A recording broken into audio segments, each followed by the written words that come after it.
क्या आपको मालूम है कि लक्ष्मी रूप भूमिपुत्री माता सीता ने भी अपने जीवन काल में एक ऐसा घोर पाप किया था जिसकी सजा उन्हें उनके उसी जीवन में मिली। ये जानने के बाद भी कि वो जो कर रही हैं वो सही नहीं है, फिर भी सीता माता ने एक ऐसा कदम उठाया जिसने उनको उनके पति से ही अलग कर दिया।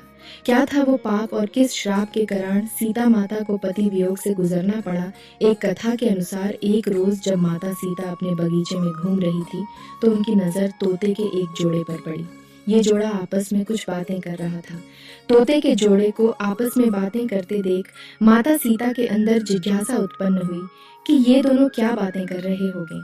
जिसके बाद माता सीता तोते के उस जोड़े के पास गई और उन्होंने सुना कि ये जोड़ा सीता माता और उनके पति यानी कि भगवान राम के बारे में बात कर रहा है।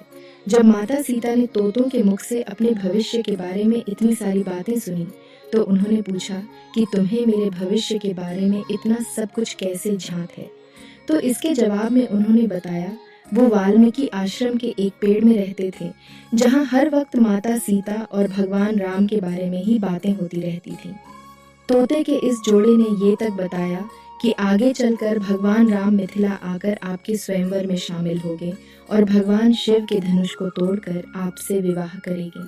अब अपने भविष्य के बारे में इतना सब कुछ जानने के बाद माता सीता के मन में अपने भविष्य के बारे में और भी जानने की जिज्ञासा हुई। जिसके बाद माता सीता ने तोते के उस जोड़े को बंदी बनाकर पिंजरे में डलवा दिया। काफी कुछ जानने के बाद अब माता सीता को मादा तोते से एक लगाव हो गया था। जिसके बाद माता सीता ने नर तोते को तो पिंजरे से बाहर कर दिया, लेकिन मादा तोते को अपने पास पिंजरे में रखने का ही निर्णय लिया। अब तोतों का जोड़ा एक दूसरे से अलग हो गया था। जिसके बाद मादा तोते ने माता सीता को बताया कि मैं गर्भवती हूँ, मुझे छोड़ दीजिए। लेकिन आप सभी को ये सुनकर हैरानी होगी कि माता सीता ने उसे छोड़ने से इनकार कर दिया।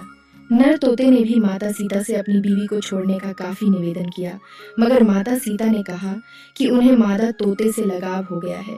उन्हें वो इतनी भाने लगी कि अब वो मादा तोते को अपने से दूर नहीं होने देंगी।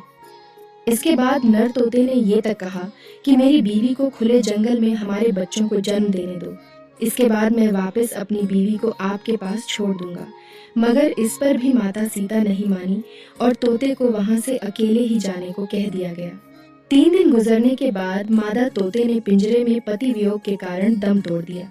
अब जब नर तोता अपनी पत्नी से मिलने महल पहुंचा तो उसने वहां देखा कि उसकी गर्भवती पत्नी प्राण त्याग चुकी है।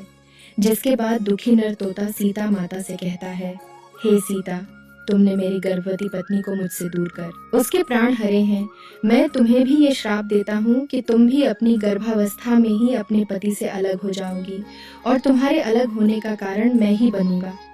ये कहकर नर तोता वहां से उड़ जाता है। माता सीता को मिली उनके पाप की सजा, जिसके बाद वो सीधे अयोध्या जाता है और धोबी के रूप में जन्म लेता है। ये वही धोबी होता है जिसने माता सीता के रावण के चुंगल से छूटने के बाद माता सीता के चरित्र पर सवाल खड़े किए थे और इसी का कारण भगवान राम माता सीता को उनकी गर्भावस्था में त्याग देते हैं। तो माता सीता को उनके इसी जन्म में उनके द्वारा किए गए इस महापाप का दंड इस